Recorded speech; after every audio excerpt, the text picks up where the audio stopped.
اللہ الرحمن الرحیم۔ دوستو، پیش خدمت ہے قسط نمبر 8۔ حضرت یوسف علیہ السلام نے جب اللہ کی یہ نشانیاں دیکھ لیں تو اس کمرے میں ایک لمحہ بھی ٹھہرنا ان کے لیے حرام ہو گیا۔ آپ بسم اللہ کہہ کر وہاں سے بھاگے۔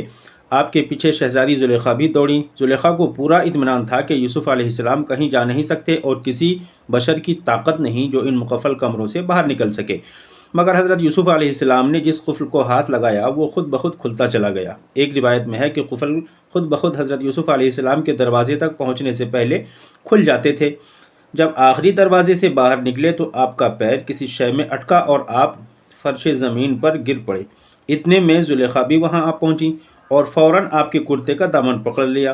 آپ نے زور کر کے چھڑانا چاہا تو دامن پھٹ گیا اور جست لگا کر برآمدے میں آ گئے اور کرتے کا پھٹا ہوا دامن زلیخا کے ہاتھ میں رہ گیا۔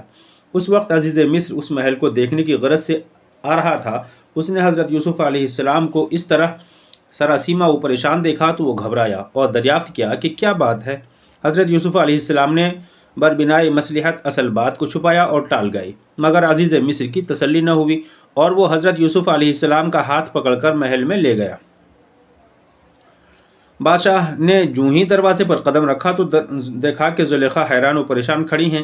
عزیز مصر نے پوچھا، شہزادی کیوں پریشان ہو، کیا بات ہے؟ زلیخا نے سمجھا کہ شاید حضرت یوسف علیہ السلام نے تمام واقعہ بیان کر دیا ہے۔ وہ فوراً ہی مصنوعی طور پر آنکھوں میں آنسو بھر لائیں اور کہنے لگیں کہ ہم نے جس کو بچے کی طرح پالا اور پرورش کیا اسے ہمارا ہی دل جانتا ہے، مگر آج اس کی یہ ہمت ہوئی کہ اس نے میری عزت پر حملہ کیا، میری عصمت کو لوٹنا چاہا۔ میں سو رہی تھی کہ یہ آہستہ آہستہ میرے پلنگ کے پاس آیا اور چاہتا تھا کہ بے حرمتی کرے، مگر میری آنکھ کھل گئی۔ مجھے بیدار دیکھ کر یہ بھاگا اور جان بچا کر باہر نکل گیا۔ دوستو، اگر آپ ہمارے چینل پر نئے ہیں تو چینل کو سبسکرائب کر دیں، لائک اور شیئر کرنا نہ بھولیں اور کمنٹ ضرور کریں دوستو، آپ کی بڑی مہربانی ہوگی۔ حضرت یوسف علیہ السلام کا مقدمہ۔ عزیز مصر نے جب زلیخا کی باتیں سنی تو وہ آگ بگولا ہو گیا اور یوسف علیہ السلام سے کہا کہ کیا میری محبت اور شفقت کا یہی جواب ہے؟ اب تو حضرت یوسف علیہ السلام سے بھی خاموش نہ رہا گیا۔ انہوں نے تمام واقعات از اول تا آخر سنا ڈالا اور کہا، میرا خدا جانتا ہے کہ میں بے قصور ہوں۔ عزیز مصر نے دونوں کی بات سن کر زلیخا سے کہا کہ تم اپنی بے گناہی کا کوئی ثبوت پیش کر سکتی ہو؟ زلیخا نے کہا، میں اور یہ دونوں تنہا کمرے میں تھے، تیسرا اور کوئی نہ تھا، بس اس صورت میں ثبوت کس طرح پیش کیا جا سکتا ہے؟ پھر عزیز مصر نے یوسف علیہ السلام سے مخاطب ہو کر کہا کہ تم اپنی بے گناہی میں کوئی ثبوت پیش کر سکتے ہو؟ حضرت یوسف علیہ السلام نے فرمایا کہ یہاں کون میرا گواہ ہے؟ اچھا، آپ کسی شیر خوار بچے کو میرے سامنے لائیے، میں اس سے گواہی دلوا دوں گا۔ عزیز مصر نے کہا کہ یہ کیوں کر ممکن ہے کہ ایک شیر خوار بچہ گفتگو کرے؟ یوسف علیہ السلام نے فرمایا، اللہ تعالیٰ ہر شے پر قادر ہے، وہ بچہ ہی میری بے گناہی کا ثبوت پیش کرے گا انشاءاللہ تعالی۔ چنانچہ عزیز مصر نے زلیخا کے خالہ زاد بھائی کو لانے کا حکم دیا جس کی عمر 4 ماہ کی تھی۔ حضرت یوسف علیہ السلام نے بچے کو مخاطب کر کے فرمایا کہ اے بچے، اگر میں سچا ہوں تو میری طرف سے شہادت دے۔ بچہ اٹھ کر بیٹھ گیا۔ عزیز مصر حیران ہوا اور تعجب کرتے ہوئے بچے سے سوال کیا کہ ان دونوں میں گناہگار کون ہے؟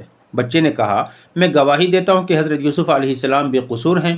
عزیز مصر نے کہا، مگر ان کی بے گناہی کا ثبوت کیا ہے؟ بچے نے جواب دیا کہ حضرت یوسف علیہ السلام کے کرتے کا معائنہ کیا جائے، اگر اس کا دامن آگے سے پھٹا ہے تو یوسف علیہ السلام قصوروار ہیں اور اگر پیچھے سے پھٹا ہے تو زلیخا کا قصور ہے۔ گواہی دے کر بچہ خاموش ہو گیا۔ شیرخوار بچے کی گواہی عجیب واقعہ تھا۔ چنانچہ کرتے کا معائنہ کیا گیا، وہ پیچھے سے پھٹا ہوا تھا، جس سے صاف ظاہر ہو رہا تھا کہ شہزادی زلیخا نے بھاگتے ہوئے یوسف علیہ السلام کے ساتھ دست درازی کی ہے۔ اب تو عزیز مصر کو زلیخا پر بہت غصہ آیا اور چاہا کہ زلیخا کو قتل کرا دے۔ عزیز مصر کو زلیخا پر بہت غصہ آیا اور چاہا کہ زلیخا کو قتل کرا دے۔ اسی لمحے بچے نے سر اٹھا کر کہا، اے عزیز مصر، قتل زلیخا کا خیال بھی دل میں نہ لا، کیونکہ یہ ایک نبی کی امانت ہے۔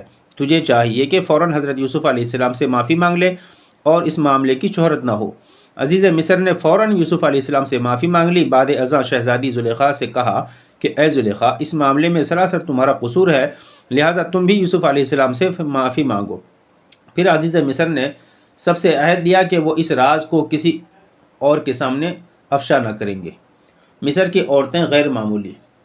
سب رقیبوں سے ہوں ناخوش پر زنان مصر سے، سب رقیبوں سے ہوں ناخوش پر زنان مصر سے، ہے زلیخا خوش کے محو ماہ کنعان ہو گئی۔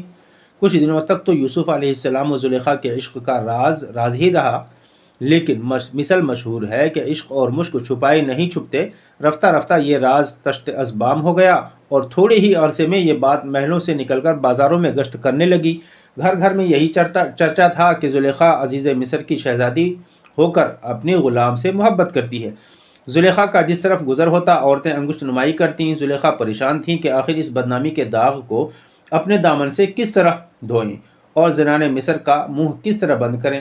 انہیں کیسے سمجھائیں کہ یوسف علیہ السلام اس بے مثال حسن کے مالک ہیں کہ اگر حوران بہشت بھی دیکھیں تو اپنے ہوش و حواس کھو بیٹھیں۔ آخرکار ایک تدبیر زلیخا کے ذہن میں آ ہی گئی۔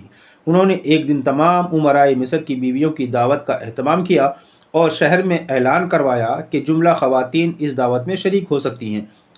تاریخ مقررہ پر شاہی محل میں اعلیٰ طبقے کی خواتین کا ہجوم ہو گیا۔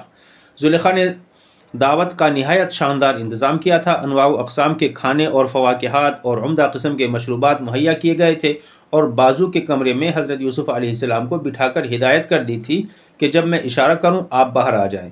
پھل کاٹنے کے لیے دستور کے مطابق ایک ایک چھری بھی رکھی گئی تھی۔ جب جملہ خواتین کھانا کھا چکیں اور پھلوں کے کاٹنے کے لیے چھریاں اٹھانے لگیں، شہزادی نے یوسف علیہ السلام کو اشارہ کر کے کہا وہ یہاں آ جائیں۔ حضرت یوسف علیہ السلام نے جو اس وقت الگ کمرے میں وہاں موجود تھے سامنے آ گئے۔ محفل میں ایک روشنی سی پھیل گئی اور معلوم ہوا کہ ماہ چہاردہم آسمان سے زمین پر اتر آیا ہے اور خواتین مصر کی نظریں جو ہی چہرہ انور پر پڑیں وہ ایسی مدہوش و از خود رفتہ ہوئیں کہ سب نے بجائے پھلوں کے اپنی اپنی انگلیوں کو کاٹ لیا۔ ما ھذا بشرا ان ھذا الا ملک کریم، واللہ یہ انسان نہیں بلکہ فرشتہ ہے، کیونکہ روئے زمین پر ایسا حسن ہم نے نہ کہیں دیکھا ہے اور نہ سنا ہے۔ اب زلیخا نے زنان مصر سے کہا کہ اب بتائیے یوسف علیہ السلام سے محبت کرنے میں حق بجانب ہوں یا نہیں؟ سب نے اقرار میں سر ہلایا اور یوسف علیہ السلام سے سفارش کی کہ تعجب ہے کہ تم ایسی نازک اندام اور گلبدن شہزادی حسینہ سے محبت نہیں کرتے اور اس کو ٹھکرا رہے ہو۔ خدا کے واسطے اس کی طرف توجہ کرو۔ حضرت یوسف علیہ السلام نے آسمان کی طرف دیکھا اور دعا فرمائی کہ اے اللہ مجھے عورتوں کے مکر و فریب سے بچا، اور پھر خواتین سے فرمایا کہ مجھ سے ایسی امید نہ رکھیے کہ میں زلیخا کی خوشنودی کے لیے اللہ کا غضب خرید لوں، اور میں اپنے آقا کو کیا جواب دوں گا جو مجھے اپنے بیٹی کی طرح سمجھتا ہے۔